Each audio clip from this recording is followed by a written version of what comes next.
Well, when President Richard Nixon made his remarkable visit to China in 1972, that journey was framed as an historic ceasefire between two Cold War enemies.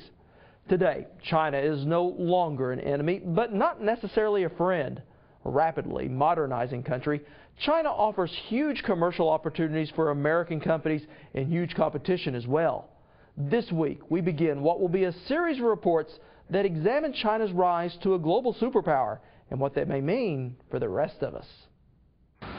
Well, comprising 1/5 of the world's population, China is a country as diverse as it is large. From rich to poor, from ancient to modern, China is a land of contrast.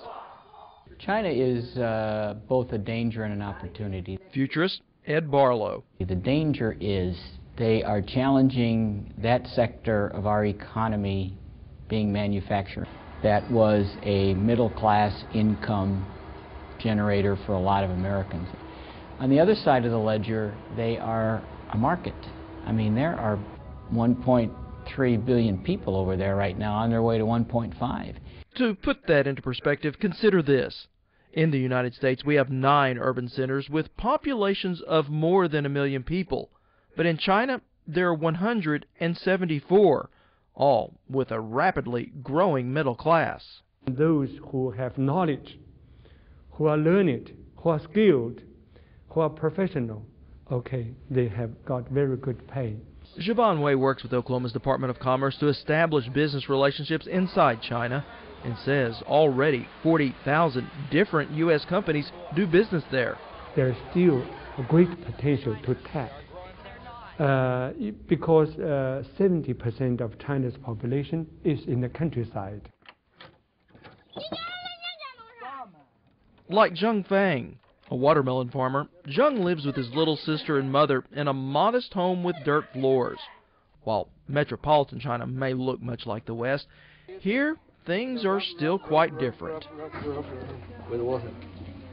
They seldomly use the soap. Now, while living standards may seem somewhat primitive, there has been a steady improvement in these people's lives. They now have television, and they're soon to get running water. New amenities that have helped make the Chinese economy the fastest growing in the world.